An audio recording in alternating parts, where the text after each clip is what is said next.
India की population ने अब चाइना के ही पॉपुलेशन को सरपास कर लिया है और हम वर्ल्ड की रैंकिंग में नंबर 1 पोजीशन पे है for the most populated country.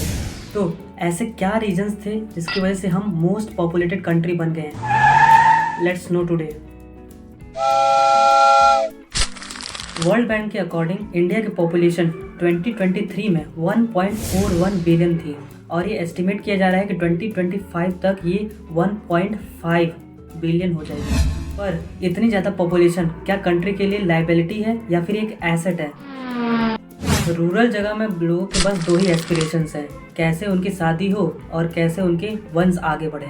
अब मेरी ही लोकेलिटी की बात ले लीजिए। यहाँ पे लोग पूरे ज़िंदगी भर कुछ करते नहीं हैं, बस ऐसे ही सरकारी स्कूल में नाम लिखवा लेंगे और जब शादी करने की उम्र आएगी तो एनटीपीसी के पावर प्लांट में नौकरी करने लगेंगे।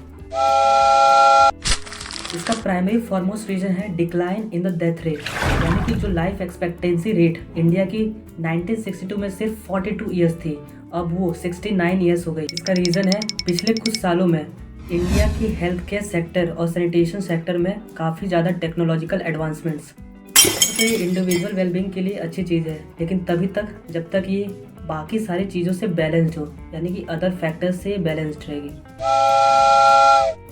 तो गुड न्यूज़ ये है कि इंडिया की फर्टिलिटी रेट भी स्लो हो रही है, यानी कि ऑन एन एवरेज एक लेडी की पूरे उसके लाइफ टाइम में कितने नंबर ऑफ चिल्ड्रंस होते हैं।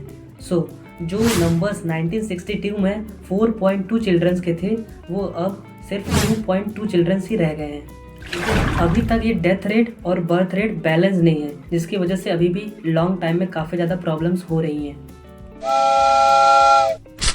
फॉर एन एग्जाम्पल, किसी फैमिली में अगर पहले दूसरे जो लड़के हुए हैं, अगर वो बच्चियां हैं तो वो बच्चे होने का इंतजार करते हैं और एक कारवां चलता रहता है। रूरल एरियाज में लोगों को अवेयरनेस नहीं है कि फैमिली प्लानिंग कैसे की जाए, जिसकी वजह से उनकी फैमिलीज काफ़ी ज़्यादा लार्ज हो जाती हैं। और जो लास्ट रीज़न है वो सोशो इकोनॉमिक फैक्टर्स है, यानी कि रूरल एरियाज में जो पेरेंट्स हैं वो अपने बच्चों को एज एन एसेट देखते हैं, यानी कि जितने ज़्यादा बच्चे होंगे वो उनके ओल्ड टाइम में यानी कि बुढ़ापे में उनका सहारा बनेंगे। पॉपुलेशन इंक्रीज का इम्पैक्ट इंडिया में काफ़ी गहरा है और इसकी वजह से इंडिया में काफ़ी सारे प्रॉब्लम्स अराइज हो रहे हैं, जैसे कि अनएम्प्लॉयमेंट, लैक ऑफ रिसोर्सेज और भी बहुत सारे। What do you think about this issue? Let us know in the comment section and subscribe for more such videos.